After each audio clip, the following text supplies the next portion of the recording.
चाहते हैं कि आपको कुछ ऐसे तरीके पता चले जिससे आप जीवन को बहुत ही अच्छे ढंग से जी सके, तो ये 17 अध्याय आप सभी के लिए बहुत ही महत्वपूर्ण है। तो चलिए इस चाणक्य नीति की शुरुआत करते हैं।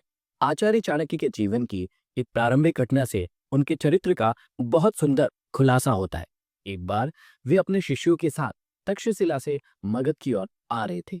मगध का राजा महानंद उनसे द्वेष रखता था। वह एक बार भरी सभा में चाणक्य का अपमान कर चुका था। तभी से उन्होंने संकल्प लिया था कि वे मगध के सम्राट महानंद को पद से नीचे उतारकर ही अपनी शिखा में गांठ बांधेंगे। इसके लिए वे अपने सर्वाधिक प्रिय शिष्य चंद्रगुप्त को तैयार कर रहे थे। मगध पहुंचने के लिए वे सीधे मार्ग से ना जाकर एक अन्य उबड़-खाबड़ मार्ग से अपना सफर तय कर रहे थे। उस मार्ग में कांटे बहुत थे। तभी उनके पैरों में एक कांटा चुभ गया। वे क्रोध से भर उठे।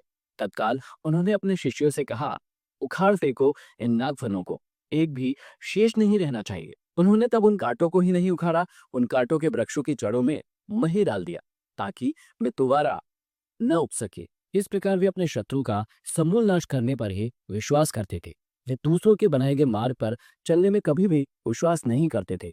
वे अपने द्वारा बनाए गए मार्ग पर ही चलने में विश्वास करते थे। आशा करता हूं इन अध्यायों को सुनने के बाद आप भी अपनी जिंदगी में अपने मार्ग खुद तैयार करें, अपने ऊपर विश्वास करें और अपनी जिंदगी में आगे बढ़े।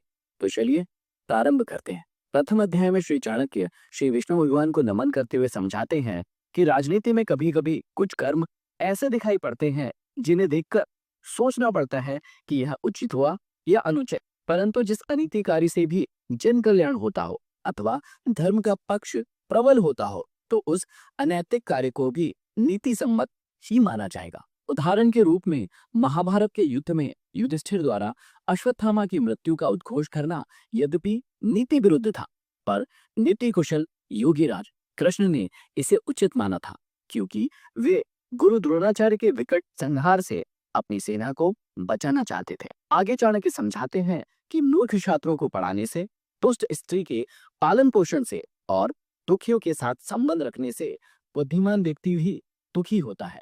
इसका मतलब यह नहीं है कि मूर्ख शिष्यों को कभी उचित उपदेश नहीं देना चाहिए। समझाने का तात्पर्य यह है कि पतित आचरण वाली स्त्री की संगति करना तथा दुखी मनुष्यों के साथ समागम करने से विद्वान तथा भले व्यक्ति को दुख ही उठाना पड़ता है। वास्तव में शिक्षा उसी इंसान को दी जानी चाहिए जो सुपात्र हो। जो व्यक्ति बताई गई बातों को ना समझे, उसे परामर्श देने से कोई लाभ नहीं है।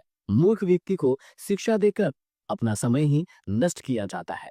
यदि बात दुखी व्यक्ति के साथ संबंध रखने की है, तो दुखी व्यक्ति हर पल अपना ही रोना रोता रहता है। इससे विद्वान व्यक्ति की साधना और एकाग्रता भंग हो जाती है।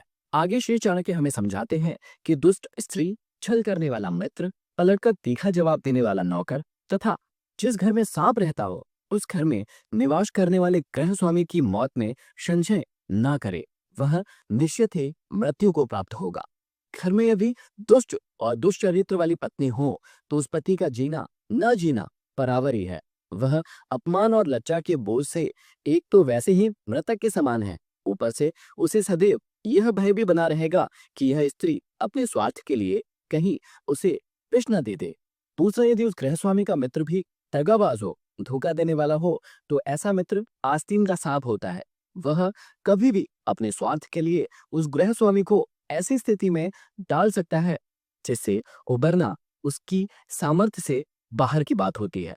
तीसरा, घर में यदि नौकर बदजुबान हो, बात बात में झगड़ा करने वाला हो, पलटकर तीखा जवाब देने वाला हो, तो समझ लेना चाहिए कि ऐसा नौकर निश्चित रूप से घर के भेद जानता है, और जो घर के भेद जान लेता है वह उसी तरह से घर बार का विनाश कर सकता है जैसे विभीषण ने घर में भेद करके रावण का विनाश करा दिया था। तभी मुहावरा भी बना, घर का भेदी लंका ढाए। विपत्ति के समय काम आने वाले धन की रक्षा करे, धन से स्त्री की रक्षा करे और अपनी रक्षा धन और स्त्री से सदा करे। अर्थात संकट के समय धन की जरूरत सभी को होती है, इसलिए संकट काल के लिए धन बचाकर रखना उत्तम होता है।